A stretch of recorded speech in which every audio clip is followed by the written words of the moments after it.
வணக்கம் மக்களே, சற்றுமுன் கிடைத்த தகவல் ஒன்றை பார்க்க போகிறோம். அடுத்த முதல்வர் இவர்தான். அதிகாரப்பூர்வ அறிவிப்பு, திடீர் தகவல்.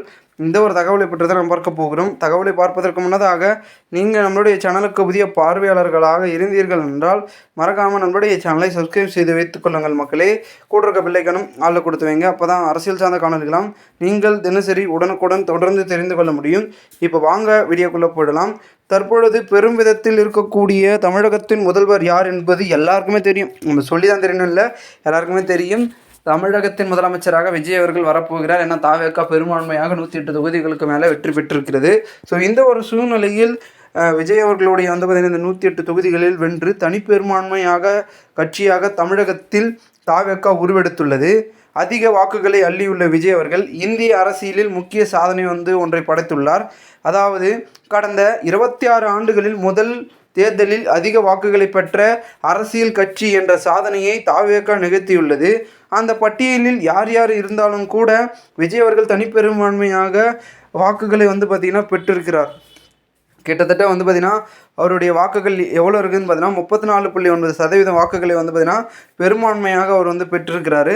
இதனைத் தொடர்ந்து தாவேக்கா எம்எல்ஏக்கள் வெற்றி சான்றிதழுடன் பார்த்திங்கன்னா அவங்க ஒரு பக்கம் அவர்களுடைய அந்த பதவி ஏற்பையும் பார்த்திங்கன்னா அவங்க ரெடி செய்து கொண்டிருக்கிறார்கள். அந்த வகையில் தற்பொழுது தீவிரத்திலும் தீவிரமாக இருக்கக்கூடிய கூட்டணி ஒரு பக்கம் தாவேக்கா அமைக்கக்கூடிய ஒரு சூழல் இருக்கிறது. முகம் பெயர் கூட பெரிதாக பரிச்சயம் இல்லாத தாவேக்கா வேட்பாளர்கள் பலர் வெற்றி பெற்றுள்ளனர்கள்.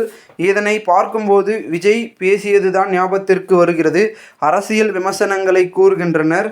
மதுரை மாநாட்டில் பேசிய விஜய் அனைத்து தொகுதிகளிலும் விஜய் போட்டியிடுவதாக நினைத்து வாக்களியுங்கள் என கேட்டுக்கொண்டார். அதற்கான வெளிப்பாடாக தான் தற்போது இந்த ஒரு வெற்றி விஜய்க்கு கிடைத்திருக்கிறது என்பது யதார்த்தத்திலும் யதார்த்தமாக இருக்கிறது. கண்டிப்பாக விஜயோடைய வெற்றி பார்த்திங்கன்னா மிகப்பெரிய அளவிலான ஆச்சரியத்திலும் மிகப்பெரிய அளவிலான பார்த்திங்கன்னா ஒரு எதிர்பார்ப்பை மேலும் கூட்டியிருக்கிறது அப்படின்னு தான் சொல்லலாம். கிட்டத்தட்ட பார்த்திங்கன்னா அவருடைய வெற்றியை மக்களாகிய தமிழக மக்கள் ஏற்றுக்கொண்டார்கள், சிந்தித்து வாக்களித்திருக்கிறார்கள். சிறப்பான முறையில் இந்த ஒரு தேர்தல் நடந்து முடிந்திருக்கிறது என்பது அனைவரும் கூறக்கூடிய வகையில் இருந்துகிட்ருக்கு. ஸோ கண்டிப்பாக பார்த்திங்கன்னா மாறுதல் என்பது ஒரு நொடியில், புரட்சி என்பது ஒரு இசையில் ஒரு அசைவில் மாறணுவாங்க. அந்த மாதிரியான மாறுதல் தான் நடந்திருக்கு. கண்டிப்பாக பார்த்திங்கன்னா இதை வரவேற்கணும். விஜய் அவர்களுக்கு எங்களுடைய அணியின் சார்பாக வாழ்த்துக்கள். மேலும் நாங்களும் பார்த்திங்கன்னா அவங்களுக்கான ஆதரவை பார்த்திங்கன்னா கொடுக்கக்கூடிய ஒரு சூழலில் இருந்திருக்கோம். ஸோ பார்க்கலாம் என்ன நடக்கிறது என்பதை. மேலும் இந்த ஒரு தகவலை குறித்த பொதுமக்கள் உங்களுடைய கருத்துக்களை நீங்கள் கமெண்ட் மூலமாக தெரிவிங்கள். போன்ற நீங்கள் அரசியல் சார்ந்த நிகழ்வுகளாம் தினசரி உடனுக்குடன் தொடர்ந்து நீங்கள் தெரிந்து கொள்ள நம்முடைய சேனலை சப்ஸ்கிரைப் செய்து வைத்துக் கொள்ளுங்கள் மக்களே. நம்ம அடுத்தடுத்த வீடியோவில் சந்திக்கலாம். அதுவரை உங்களிடமிருந்து விடைபெறுகிறேன். நன்றி, வணக்கம் மக்களே.